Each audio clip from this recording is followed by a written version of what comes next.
Hey, Trump's been in the news because he's mentioned again that he wants to buy Greenland.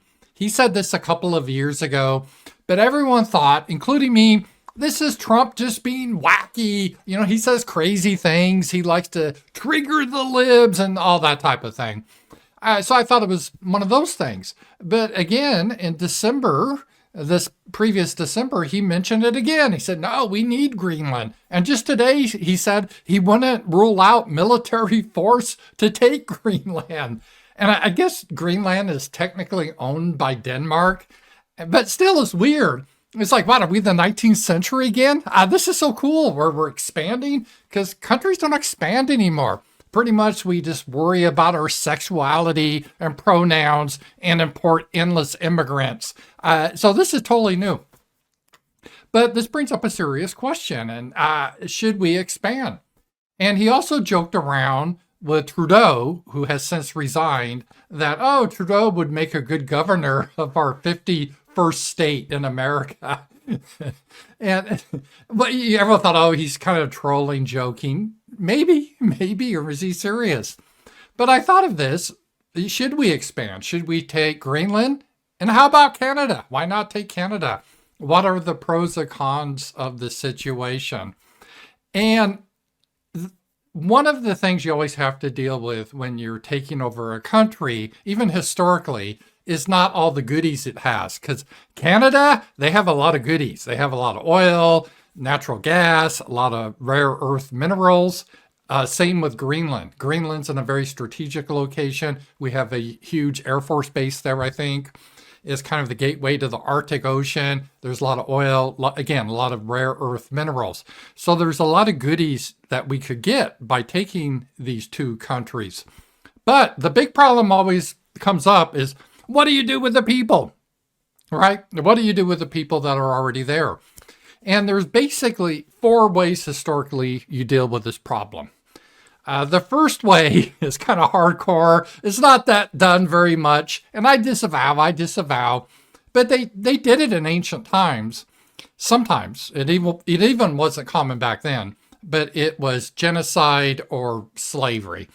Rome, when they finally took Carthage, they had enough. They just massacred everyone. And the people that were still alive, they took back to Rome as slaves. So the people had no political representation. They didn't have to worry about the people. They just eliminated the people. I think the Huns did the same thing. They didn't worry about the people they took over. It was like, you're dead. So, that's one way, because that deals with the issue.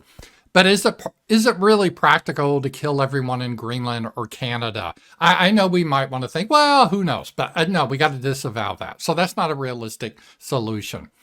The other thing you can do is a type of ethnic cleansing. That's where you push the people out. And this is still done to a degree. Israel's a big one now with ethnic cleansing. When they try to take territory, they don't want to take in the Muslims, right? Then they have all these Muslims to deal with voting and causing issues. So they try to push them out, make them refugees leave.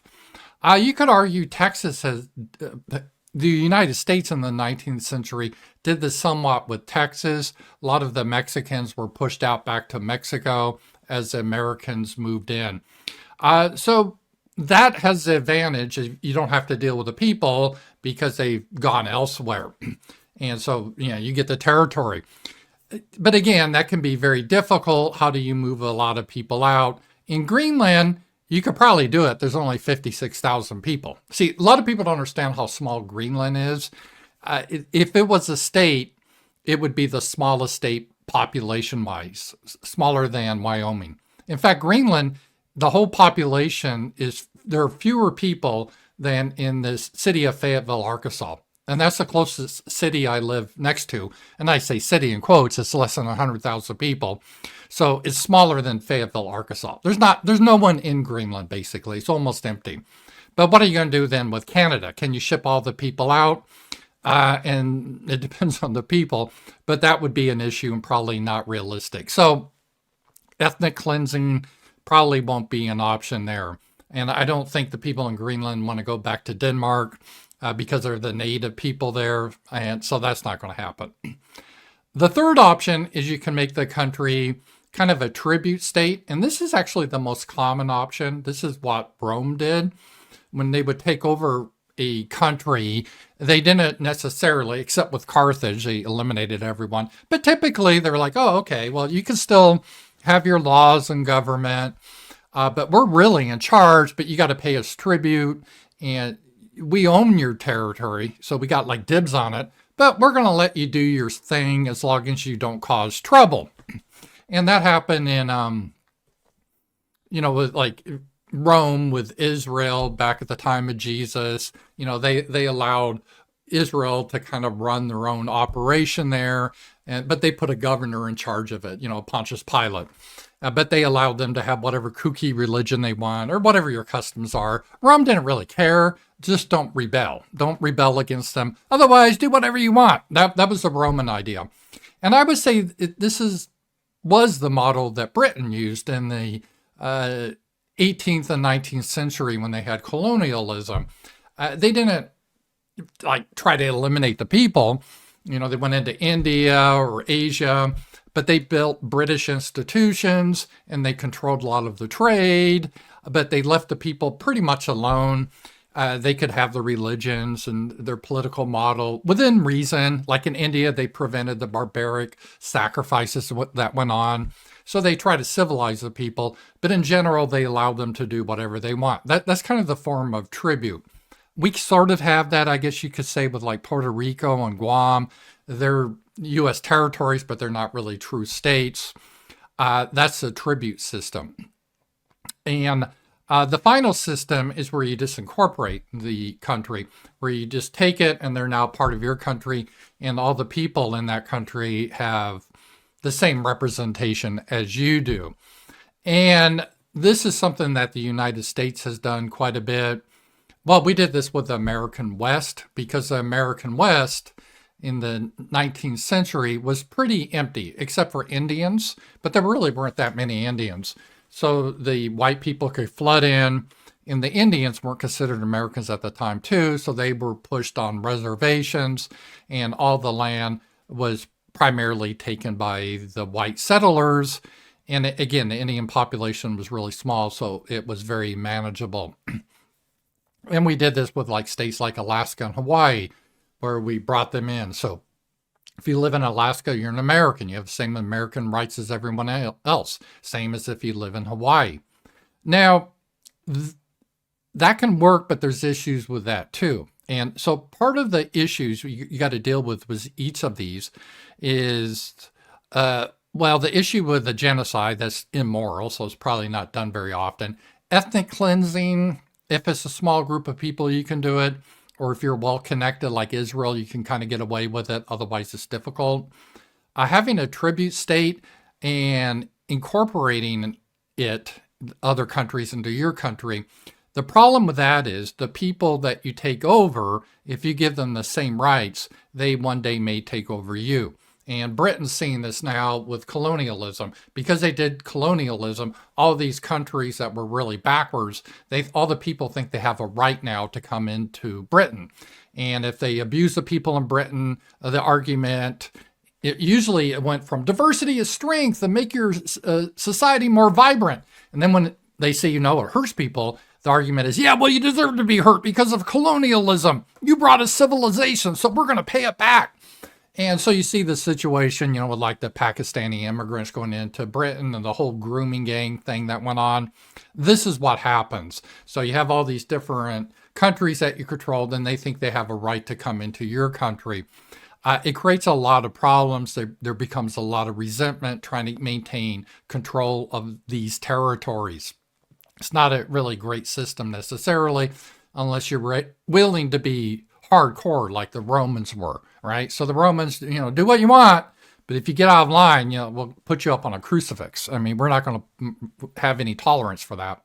So that is one of the ways. And then finally, the way that's very common now is incorporation. I think that's primarily the way we would go. So this is where you bring them into your country. But do we really want these people into our country? Because that could change us. So we think we're taking this country over, but they could be changing us and taking us over one day. And there's issues with this. Like if you look at Hawaii, it's a permanent Democrat state. The people there, even though they're Americans, they have no real tie to America. I knew a Japanese guy that lived in Hawaii, and he admitted that they see America as almost separate. Oh, they like our tax dollars, but they really hate the idea of America, even though they are Americans. It's very strange. So that it didn't work so well. Alaska worked better again because there was fewer amount of people there. And so it was better, easier to incorporate. But let's talk about real examples now, Greenland and Canada. Greenland, I think, would actually make a good case to incorporate it because there's only 56,000 people there. So politically, if they came in as a state, let's say Greenland was the 51st state, the question is, well, the problem could be the Senate. There's 2 senators. Will they be Democrat or Republican? That could be an issue if they're Democrats. Now, the House of Representatives, they would probably just have 1 congressman because they're only 56,000 people. They're smaller than Wyoming. And in the elections, the presidential election, they would have like 1 electoral vote. It'd be less than Wyoming. So it'd be irrelevant. And a lot of people may move to Greenland because, again, it's only 56,000 people there. I don't see Greenland would greatly change America or how we look or anything like that. Even if all 56,000 Greenland people, are they called Greenland people, Greenlanders? I don't know what they're called. But say if they should all move to America, it'd be nothing. I mean, we get that in a day with illegals coming over. So it would be no big deal. So Greenland, I think, is a really good idea to get. There's not much negatives to that. Now, Canada is a different story. Canada is traditionally to the left of us. So again, if we brought Canada in as 1 big state, assuming we kept it all as a state, it would be number 1, the biggest state in the union. It would be bigger than California. I think there's around 41 million people in Canada. So, and they probably have 2 Democrat senators, so that would hurt us. And in the elections, they would get more electoral votes than California, and they would probably go to the Democrat. And with California and then Canada and then New York, there'd be almost no path a Republican could ever win the presidency again. And do we really want all the Canadian people? The Canadian people aren't the type of people we thought of in the past. They've had a lot of immigrants. They've been flooded with Indians. I don't think we need that problem in the United States. So when it comes to Canada, and I love Canada, it's a beautiful country. I love my viewers from Canada. They're great people. I consider them as like our cousins. I hardly consider Canada a foreign country. It just doesn't make sense to try to take control of Canada. Now, it's fun to control the Canadian politicians that we will, but it's not serious. Now, Greenland, yeah, we should take Greenland. We get all the natural resources. There's not that many people there. They won't cause problems for the United States. Let's take Greenland. Yes for Greenland, no for Canada. Talk to you guys later.